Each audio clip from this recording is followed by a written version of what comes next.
ওয়াদ-দুহা ওয়াল-লাইলি ইযা সাজা মা ওয়াদ্দা'আকা রাব্বুকা ওয়া মা ক্বালা।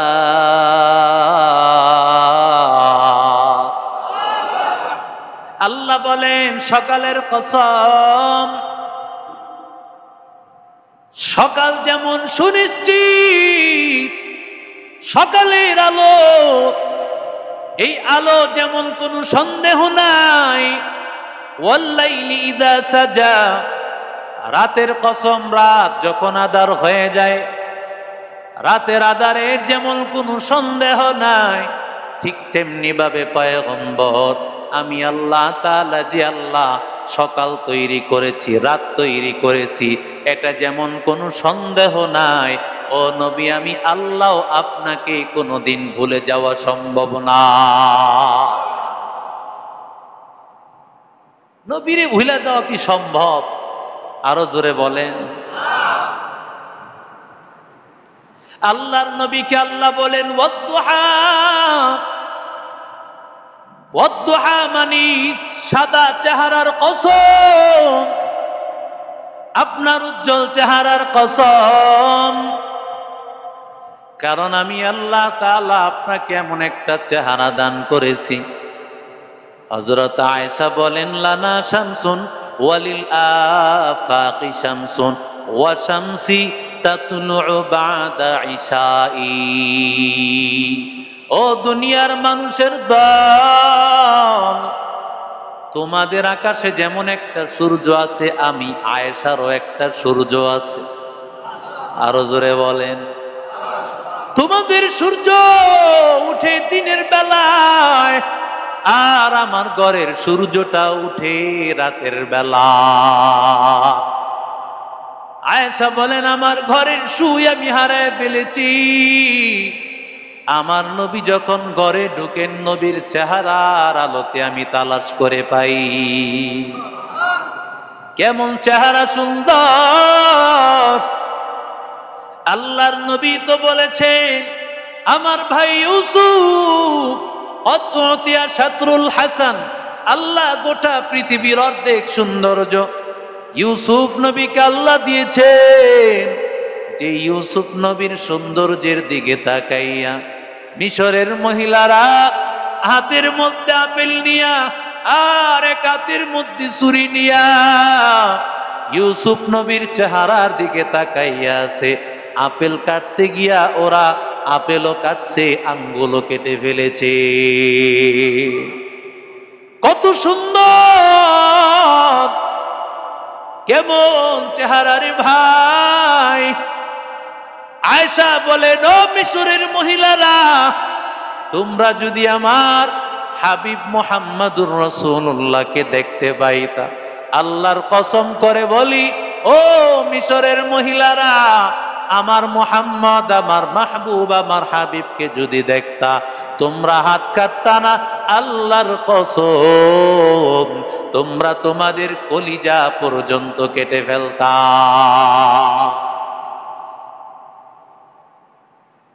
সাহাবায়ে কেরাম নবীজির জন্য পাগল, নবীর প্রতি পাগল হইয়া সাহাবীরা গর্দান নবীর সামনে পেশ করেছে।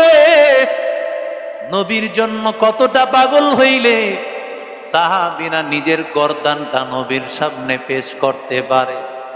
এরে আল্লাহর গোলাম, এরে নবীর আশিক উম্মতের দল, আল্লাহ তাআলা ডাক দিয়া বলে ও নবী, এত সুন্দর চেহারা যে আল্লাহ আমি আপনাকে দান করলাম, ওই আল্লাহ বুঝি আপনাকে ভুলে যাব? এটা হতে পারেনি। আল্লাহু আকবার বলে।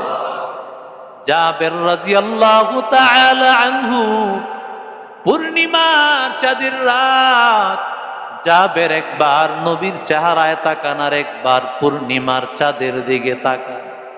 সাহাবীরা জিজ্ঞাসা করে ও জাবের, কি তালাশ করতেছো?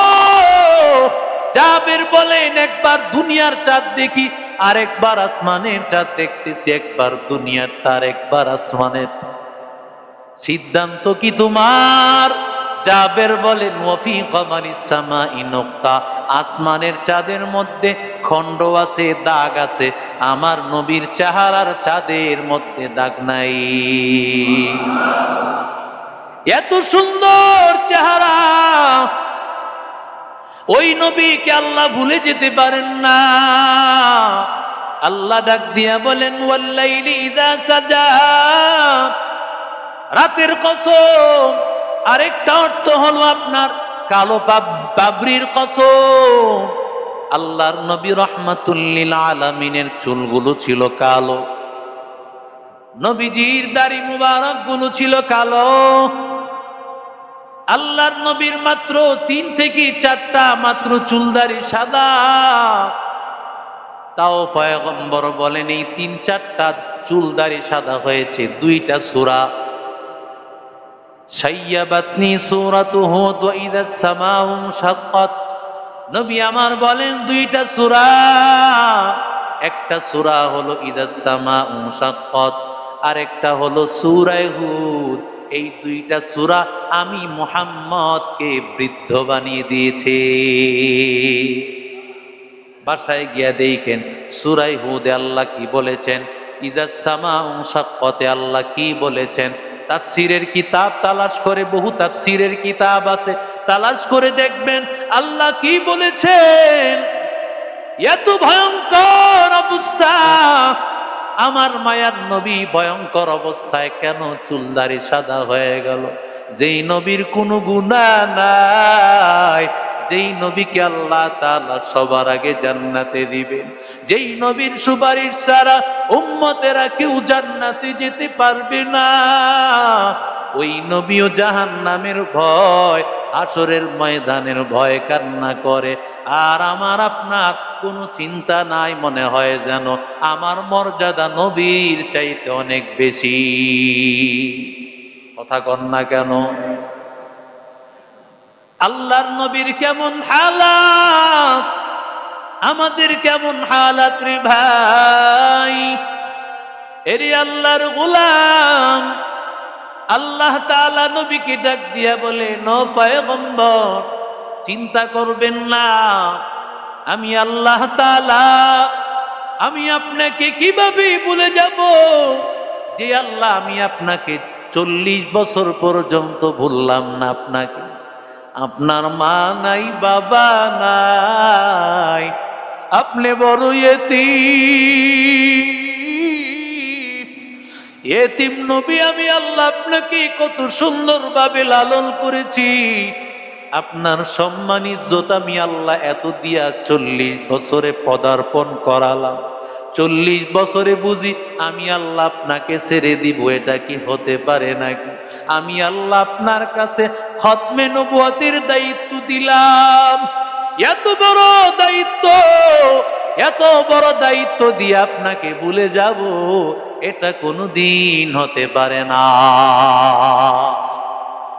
মা ওয়াদ্দাআকা রাব্বুকা ওয়া মা ক্বালা, ও নবী আল্লাহ আপনাকে ভুলে যান নাই, আল্লাহ আপনাকে ছেড়ে দেন নাই, কারণ আপনি আল্লাহ তাআলার কাছে এত দামি। আল্লাহ তাআলা কেন আপনাকে ছেড়ে দিবেন নবী? আল্লাহ ডাক দিয়া বলেন ওয়ালাল আখিরাতু খায়রুল লাকা মিনাল উলা, ওয়ালাল আখিরাতু খায়রুল লাকা মিনাল উলা, ওয়ালাল আখিরাতু খায়রুল লাকা মিনাল উলা।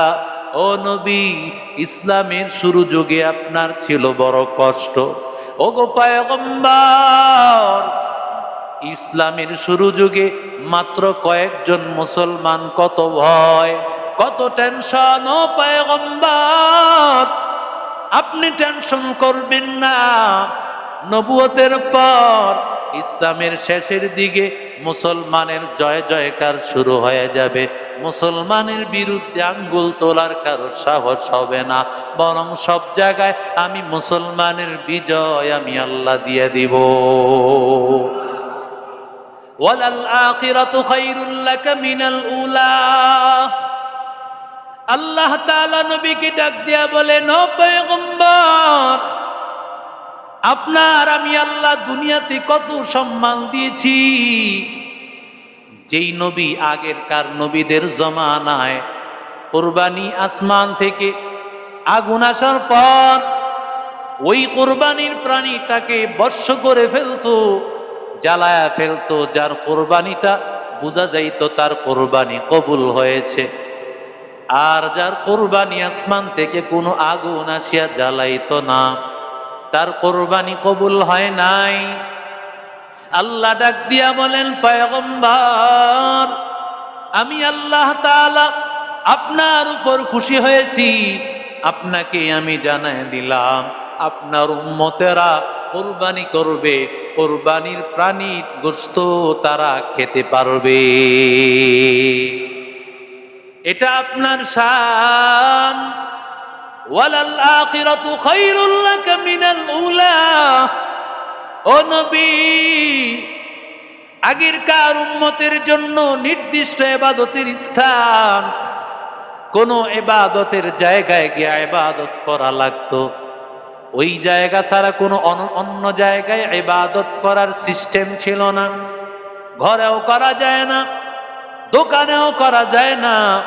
আল্লাহ আপনার জন্য উম্মতকে জানায় দিল, শুধু ওয়াজুদাস রাহমাতাল লিল আলামিন, মসজিদে ও শুধু হামারো ये जमीन, শুধু ওয়াজুদাস রাহমাতাল লিল আলামিন, মসজিদে ও শুধু হামারো ये जमीन। আপনার উম্মতেরা বাগানের মধ্যেও নামাজ পড়তে পারবে নবী, আপনার উম্মতেরা দোকানেও ঘরেও নামাজ পড়তে পারবে, আপনার উম্মতেরা খেতেও নামাজ পড়তে পারবে, রাস্তায়ও নামাজ পড়তে পারবে। সব পবিত্র স্থানগুলো আমি আল্লাহ তাআলা আপনার উম্মতের জন্য নামাজের জায়গা বানিয়ে দিলাম। এরে নবীর আশিক উম্মতের দল, আপনার জন্য এত কুদরত আমি আল্লাহ দিয়েছি, এমন কুদরত আল্লাহর নবীকে আবু জাহেল আসিয়া বলে, ও মুহাম্মদ, মুহাম্মদ বলো তো আমার হাতের মধ্যে কি? আল্লাহর নবী ডাক দিয়া বলে, ও চাচা, আমি না বলি আপনার হাতের মধ্যে থাকা পাথরটা যদি বলে সেটা কেমন হয়? আমার মায়ার নবী যখন বললেন, ও পাথর তুমি বলো আমি কে? পাথর বলতে শুরু করলো, লা ইলাহা ইল্লাল্লাহু মুহাম্মাদুর রাসূলুল্লাহ। আল্লাহ তাআলা সমস্ত পয়গম্বর সবাইকে আল্লাহ তাআলা একটা কিতাব দান করেছেন। মূসা নবীকে তাওরাত কিতাব দিয়েছেন। এত বড় বিশাল কিতাব, ইয়াহমিলুনা আসফারাহা সাবউনা জামালা। বনি ইসরাইলের ৭০টা উট লাগতো। যেই তাওরাত কিতাব বহন করার জন্য ওই কিতাব আল্লাহ তাআলা পয়গম্বর মূসাকে আল্লাহ একেবারে আল্লাহ নাজিল করে দিলেন। ঈসা নবীকে আল্লাহ ইনজিল কিতাব দেন। দাউদ নবীকে আল্লাহ তাআলা জাবুর কিতাব আল্লাহ দান করেছেন। তার উম্মতেরা যখন আসিয়া বলতো, ও নবী মূসা, ও নবী ঈসা, ও নবী দাউদ, এই বিষয়ের ব্যাপারে ফয়সালা দেন, তখন নবী কিতাব তালাশ করে করে দেখতেন কোথায় তার সমাধান আছে। কিতাব তালাশ করে সমাধান বের করে দিতেন। কিন্তু আল্লাহ তাআলা কোরআনকে আল্লাহ তাআলা একবারে আল্লাহ দেন নাই, বরং নবীর কাছে আল্লাহ কখনো 2 আয়াত, কখনো 5 আয়াত আল্লাহ আস্তে আস্তে করে নবীর উপর এইভাবে কোরআন কেন নাজিল করলেন? ইন্না সানুলকি আলাইকা কওলান সাকিলা লিনুসাব্বিতা বিহি ফুআদাকা ওয়া রাত্তালনাহু তারতিলা। কোরআন আমি আল্লাহ একটা একটা করে আয়াত, দুইটা করে আয়াত, পাঁচটা করে আয়াত আমি আল্লাহ এই জন্য দিলাম। কোরআনের আয়াতগুলো তুমি পয়গম্বর পাওয়ার পরে তোমার ভিতরে ঈমান মজবুত হবে, মানুষকে তুমি দাওয়াত দিতে পারবা। আমার মায়ার নবী রাহমাতুল লিল আলামিনের কাছে আল্লাহ একবার দুইবার না কতবার আল্লাহ জিবরাইল আমিনকে পাঠিয়েছেন। আল্লাহ তাআলা পূর্বেকার নবীদের কাছে কারো কাছে 5 বার, কারো কাছে 7 বার, সর্বোচ্চ 400 বার পর্যন্ত, গড় হিসাব করলে মোট 3 থেকে 4 বার পর্যন্ত এক এক নবী রাসূলের কাছে আল্লাহ পাঠাইছেন জিবরাইলকে। আর আমার পয়গম্বরের কাছে 23 বছরে পাঠিয়েছেন 24,000 বার। কতবার? আরো জোরে বলেন। 24,000 বার। যিনি আল্লাহ তাআলার কোরআন, আল্লাহর কালাম বারবার জিবরাইল আমিনের কাছ থেকে শুনেছেন, ওই কোরআন শুনে শুনে পয়গম্বরের ঈমান কত বেড়েছে, পয়গম্বর আল্লাহর কাছে কত দামি হয়েছেন। আল্লাহ ডাক দিয়া বলেন, ও পয়গম্বর, আমি আল্লাহ তাআলা আপনার কাছে গোটা কোরআন একেবারে কেন নাজিল করি নাই? কারণ উম্মত যখন আসি আপনার কাছে জিজ্ঞাসা করবে, আপনার তালাশ করা লাগবে কোথায় আছে বিধান। আল্লাহর নবীকে, নবীর কাছে সাহাবীরা কখনো জিজ্ঞাসা করেছে, ইয়াসআলুনাকা আনিল আহিল্লাহ, ওগো পয়গম্বর বলেন না নতুন চাঁদটা কেন উঠে, কেন চাঁদ উঠে নবী? আল্লাহ তাআলা পয়গম্বর কোরআনে কারীম তালাশ করা লাগবে, কষ্ট হবে। আমার মায়ার নবীকে আল্লাহ তাআলা ডাক দিয়ে বলেন, কদ নারা তাকাল্লুবা ওয়াজহিকা ফিস সামা, নবী আমার আপনার কষ্ট করা লাগবে না, বরং আপনার যখন কোরআনের কোনো প্রয়োজন হবে, ওহির প্রয়োজন হবে, আপনি আসমানের দিকে তাকাইবেন, আর আমি আল্লাহ তাআলা কোরআন নাজিল করে দিব। কদ নারা তাকাল্লুবা ওয়াজহিকা ফিস সামা, আল্লাহ বলেন নবী কোরআন আপনার তালাশ করা লাগবে না, কোথায় কোন বিধান। সাহাবীরা জিজ্ঞাসা করবেন, আপনি শুধু তাকাবেন, জিবরাইলকে আমি পাঠায় দিব।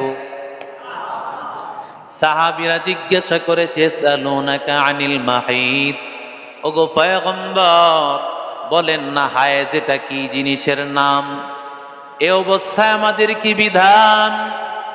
আল্লাহ তাআলা সাথে সাথে নবীর উপর আয়াত নাজিল করে দিলেন, কুল হুয়া আযান ফা'তাজিলুন নিসা ফিল মাহিদ, নবী জানায় দেন, আপনার উম্মতকে জানায় দেন, এই হায়েজটা হলো একটা নাপাক, এই অবস্থায় স্ত্রীর সাথে মেলামেশা করা যাবে না।